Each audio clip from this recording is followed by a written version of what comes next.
Hi, నా పేరు doctor hypno Padma Kamalakar, counselling psychotherapist, hypnotherapist, family marriage health counsellor. మా doctor hypno Kamalakar's mind and personality care Rajahmundry, హైదరాబాద్లో ఉన్నాయి. ఈరోజు ఒక చక్కటి సబ్జెక్ట్తో మేము ముందుకు వచ్చేసాం. చాలామంది ప్రేమ శృంగారం ఉంటే చాలా హ్యాపీగా ఉంటాము అని అనుకుంటూ ఉంటారు. కానీ ఆ రెండు ఉన్నా కానీ ఎక్కడో ఏదో లోటు కనిపిస్తూనే ఉంటుంది. అవేంటో తెలుసా? ఆకర్షణ, వ్యామోహం. ఈ రెండు లేకపోతే ప్రేమ శృంగారం ఉన్నా కానీ ఎప్పుడు చప్పగా ఉంటుందండి లైఫ్.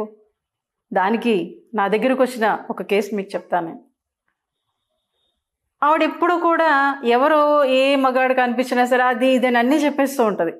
ఎక్కడ ఆఖరికి కాస్త 20 years పిల్లలు కనిపించినా కానీ అన్నీ చెప్పేస్తుంటుంది. వాళ్ళ హస్బెండ్ స్టన్ అయిపోతూ ఉంటాడు. ఏంటి ఇవిడి నాకు చెప్పదు, అన్నీ బయట చెప్తూ ఉంటుంది అనుకొని ఒకసారి నా దగ్గర తీసుకురావడం జరిగింది.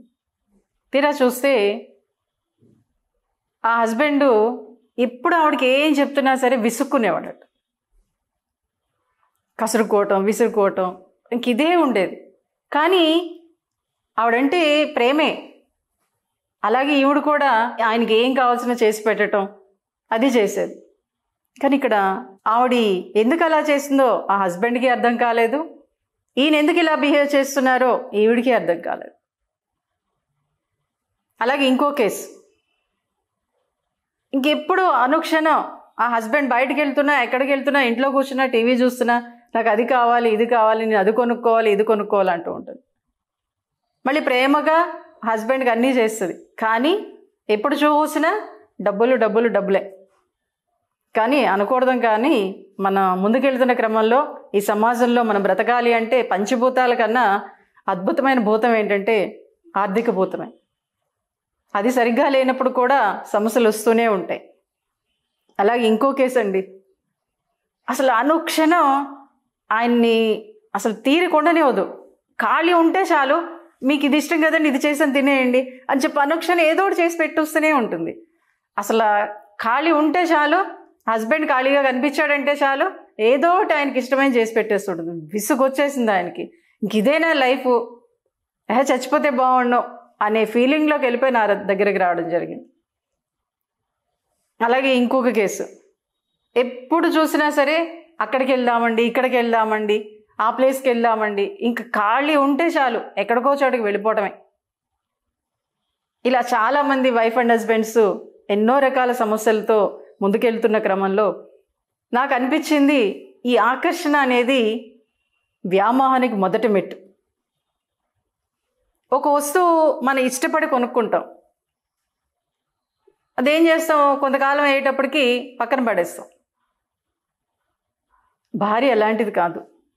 కానీ చాలామంది పెళ్ళైన కొత్తలో తను చూడకుండా ఉండలేని స్టేజ్లో ఉంటారు. అయ్యే నీ కళ్ళు బాగున్నాయి, నువ్వు మాట్లాడే విధానం బాగుంది, ఇలా రకరకాలుగా పెళ్ళైన కొత్తలో అసలు భార్య లేనిదే నేను ఉండలేను, భర్త లేనిదే నేను ఉండలేను అనే ఆకర్షణతో, వ్యామోహంతో ఉంటారు. ఆకర్షణ సివియర్ అయ్యేటప్పటికి వ్యామోహం వస్తుందండి. కానీ ఇప్పుడు ఎలా అయిపోయిందంటే ఒక 2-3 సంవత్సరాలు అయ్యేటప్పటికి ఒక వస్తువులాగా తీసి పడేస్తున్నారు. అందుకే చప్పదనం అనేది వచ్చేసింది వైఫ్ అండ్ హస్బెండ్ మధ్య. అది రాకుండా ముందుకు వెళ్ళాలి అంటే నేను చెప్పే కాస్త మీరు వినండి, ఆచరించడానికి ప్రయత్నం చేయండి. ఒక సినిమాలో నటులు నటిస్తారు, డబ్బులు తీసుకుంటారు. కానీ నేను చెప్పే మీ ఆనందం కోసం మీరు ఇవి నటించండి, ఏం పర్లా. ఎందుకంటే అమ్మో ఏంటి మేడం నటించమంటున్నారంటే ఒక 21 days నటించారనుకోండి, 22nd day నుంచి మీరు అలా మౌల్డ్ అయిపోతారు. మీ వైఫ్ అండ్ హస్బెండ్ మధ్యన పెళ్ళైన కొత్తలో ఎంత చక్కగా, ఎంత హ్యాపీగా ఒకళ్ళంటే ఒకళ్ళు ఆకర్షణతోటి చాలా హ్యాపీగా ఉండేవారు. కానీ ఇప్పుడు సెల్ ఫోన్లు వచ్చాయి, టీవీలు వచ్చేసాయి. వాటిని చూస్తూ అసలు మీ మధ్యన ఒక చక్కటి అనుభూతిని, మధురానుభూతిని కోల్పోతున్నారు. అవేంటో ఒక్కసారి వినండి. ముందుగా మీరు చేయాల్సింది, అసలు మీ వైఫ్తో కానీ హస్బెండ్తో కానీ మాట్లాడుతున్నారా? చాలా చక్కగా కూర్చొని తను చెప్పేది మీరు వినండి, మీరు చెప్పేది తను వినేలా చేసుకోండి.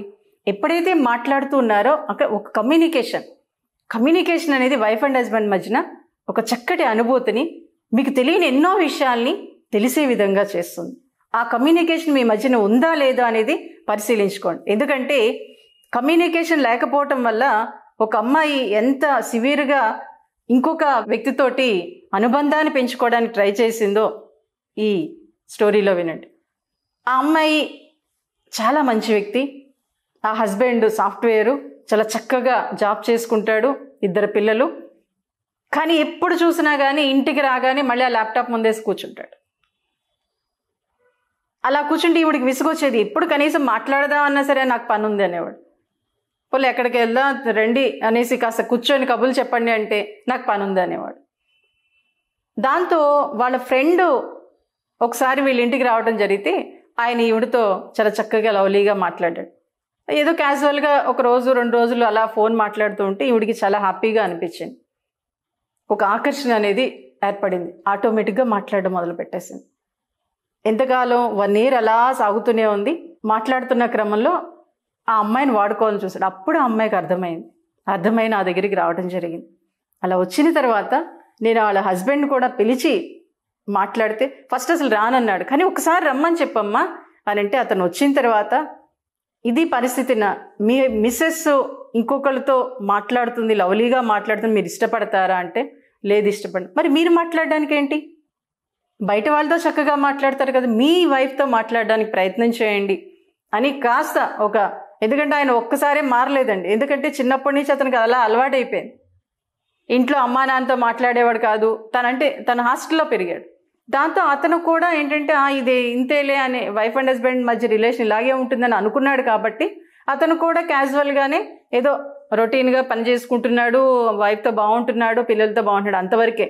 కానీ మిగిలిన విషయాలు అతనికి ఏమీ తెలియదు. సో కాబట్టి ఒక 10 to 15 times అతనికి ఆ విషయాలు చెప్పడంతో భార్యతో ఎలా ఉండాలి, ఎంత లవ్లీగా మాట్లాడాలి, మా కమలాకర్ గారు రాశారు, భర్తతో ఎలా ఉండాలి, భార్యతో ఎలా ఉండాలి, ఆ పుస్తకాల్ని చదివి బాబు ఇవి కొన్ని రోజులు నువ్వు ప్రాక్టీస్ చేసి మీ మిస్సెస్తో మాట్లాడాను కానీ కొంతకాలానికి వాళ్ళు సెటరేట్ అవ్వడం జరిగింది. సో మాటలో అంత పవర్ ఉంటుంది. చిన్న చిన్న మాటలే, ఈరోజు నువ్వు చాలా బాగున్నావే, ఈరోజు మీరు ఈ డ్రెస్లో చాలా బాగున్నారండి, మీరు నవ్వితే బాగుంటారండి అని ఇలా చిన్న చిన్న మాటలు మీరిద్దరూ కూర్చొని మాట్లాడుకుంటు. ఓకే, టీవీ చూస్తూనే మాట్లాడుకోండి, చక్కగా ఏదో వెబ్ సిరీస్ వస్తున్నాయి ఇప్పుడు, చక్కగా అది చూస్తూ మాట్లాడుకోండి. వాటిలో వచ్చే మాటలు అప్పుడప్పుడు మీ భార్యతోనో భర్తతో మాట్లాడండి. ఎంత హ్యాపీగా ఉంటుందో ఆలోచించండి. ఇది నేను చెప్పాను, అది మీరు ప్రాక్టికల్గా చేయండి. అలాగే చక్కగా మీరు ఖాళీ ఉన్నప్పుడు ఒకరి చేయి ఒకరు పట్టుకొని కాసేపు బయటికి వెళ్ళి నడుస్తూ ఉండటం. పట్టుకోవడం మటుకు మానద్దు. చక్కగా ఒకరి చేయి ఒకరు పట్టుకొని అలా నడుస్తూ ముందుకెళ్ళండి. లేకపోతే ఇంట్లోనే కూర్చోండి, కాసేపు ఇద్దరు కూర్చొని అలాగే కూర్చొని మౌనంగానే కూర్చోండి. లేకపోతే మీకు ఇష్టమైన పాటలు పెట్టుకోండి. ఓకే, మీ భార్యకి పాటలు ఇష్టం, లేకపోతే మీకు ఇంకో మ్యూజిక్ ఇష్టం, మీకు ఇద్దరికి ఏది ఇష్టమైందో అది చూసుకొని కాసేపు అది కాసేపు ఇది పెట్టుకొని అలాగే చేతిలో చేసుకొని కూర్చోండి. మౌనంగా ఉండటంతో అలా ఒకళ్ళ చేతి ఇంకొకళ్ళు పట్టుకోవడంతో ఎంతో హ్యాపీగా మీ శరీర భాష మీకు చక్కగా అర్థమవుతుంది. అంటే ఒకళ్ళకంటే ఒకళ్ళు ఎంత ఇష్టమో ఆ టచ్ అనేది తెలియజేస్తుంది. చేతిలో చేయటం అనేది చాలామంది పట్టించుకోరు.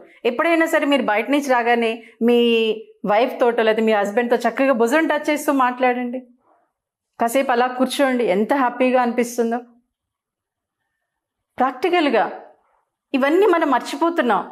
పూర్వకాలంలో ఎలా ఉండేదంటే పెళ్ళైన కొత్తలో దంపతుల్ని కాసేపు వాళ్ళు మాట్లాడుకుని మీరు వచ్చేయండి రా, వాళ్ళు అలా బయటికి వెళ్ళినివ్వండిరా, లేకపోతే ఆ గుడికి వెళ్ళి రండిరా, లేకపోతే అక్కడ పార్క్ దగ్గరికి వెళ్ళి రండిరా అని చెప్పేసి ఇద్దరిని పంపించేవారు. కానీ ఇప్పుడు అలా లేదు. ఎవరు బిజీ వాళ్ళలో ఉండిపోతున్నారు. ఎందుకంటే ఆర్థికంగా ముందుకెళ్ళాలి కదా. ఓకే, కరెక్టే కాదన్నాను, కానీ ఇలాంటి చిన్న చిన్న విషయాల్ని మీరు ప్రాక్టికల్గా చేస్తే మరింత హ్యాపీగా ఉండగలుగుతారు. అలాగే మీ కమ్యూనికేషన్ ఎంత బాగున్నా ప్లస్ మీరు ఒకరి చేతిలో ఒకరు చేసి పట్టుకున్నా ఇంకొకటి కూడా ఉందండి, మీరిద్దరూ కలిసి స్నానం చేయటం. ఇది చాలామంది ఏదో సినిమాల్లో చూపిస్తారు కదా అనుకుంటారు. ఏమీ కాదు, చాలా చక్కగా ఇద్దరూ కలిసి స్నానం చేయటంతో మీ మైండ్ బాడీ కూడా చాలా రీఫ్రెష్ అవుతుంది. ఇది చాలా సిల్లీగా అనిపించవచ్చు, చాలా ఎంబారసింగ్గా అనిపిస్తుందేమో, కానీ ఇది మీరిద్దరు వైఫ్ అండ్ హస్బెండ్, దానికి ఫీల్ అవ్వాల్సిన అవసరమేం లేదు. కాబట్టి మీరిద్దరూ హ్యాపీగా ఉండాలి, మీరిద్దరూ ఎంజాయ్ చేస్తూ ముందుకెళ్ళాలి. ఓకే, పిల్లలు ఉన్నారు, పెద్దవాళ్ళు ఉన్నారు, వెరీ గుడ్, కానీ మీరు హ్యాపీగా ఉంటేనే వాళ్ళు బాగా చూడగలుగుతారు. సో కాబట్టి ఇది కూడా మీరు చక్కగా ఇద్దరు కలిసి ఓకే కుదరట్లేదు అనుకున్నప్పుడు చక్కగా ఒకరోజు సెలవు పెట్టేయండి. పిల్లలు స్కూల్కి వెళ్ళిపోయిన తర్వాత ఎంత లవ్లీగా అనిపిస్తుందో చూడండి. ఎక్కడా లభించినంత మధురానుభూతి ఆ స్నానం చేయటంలోనే అనిపిస్తుంది. సో అది కూడా మీరు చేయండి. అలాగే మీ విషయాల్ని మీ భార్యతో పంచుకోండి, మీ భర్తతో పంచుకోండి, బయట వాళ్ళతో కాదు. ఓకే, ఎప్పుడైనా తను చిరాగ్గా ఉన్నా ఆ టైంలో కాదు, మీరిద్దరూ కూల్గా ఉన్నప్పుడే ఒకళ్ళ భావాల్ని ఇంకొకళ్ళు అర్థం చేసుకోవడానికి ప్రయత్నించాలంటే కంపల్సరీ మీకున్న బాధని అభిప్రాయాలను మీ హస్బెండ్తో వైఫ్తో కంపల్సరీ షేర్ చేసుకోవాలి. దానికి నేను చెప్పేది ఏంటంటే, ఒకసారి ఒక ఆవిడ అసలు ఎలా అంటే ఎంత భయంకరం అంటే, అసలు ఇంక నాకు ఈ ఫ్యామిలీ వద్దు, నేను విడిపోతాను అనే స్టేజ్లోకి వెళ్ళిపోయి విడాకుల వరకు వెళ్ళిపోయాను. కేసు కూడా వేసేసింది. ఇంకా హస్బెండ్ ఏంటి ఇంత బాగా చూసుకుంటున్నాను అని చెప్పి నా దగ్గరికి తీసుకురావడం జరిగింది.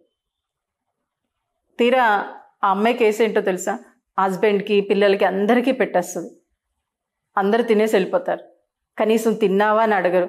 కలిసి తిందామట, నాకు కుదరట్లేదు అని 20 సంవత్సరాలు గడిపేశారంట. ఇంకా దాంతో అమ్మాయి స్ట్రెస్లోకి వెళ్ళిపోయింది. ఆ అమ్మాయి ఆశలు ఏంటంటే నలుగురు కూర్చొని హ్యాపీగా కబుర్లు చెప్పుకుంటూ తినాలి, భర్తతో కూర్చొని చాలా లవ్లీగా మాట్లాడుతూ తినాలి. ఈ సినిమాలో చూపిస్తారు, ఇది సినిమా అంటారు, కానీ జీవితంలో కూడా అది చెయ్యాలండి. జీవితంలో చూసే సినిమాలు తీశారు, చాలామంది అది మర్చిపోతున్నారు.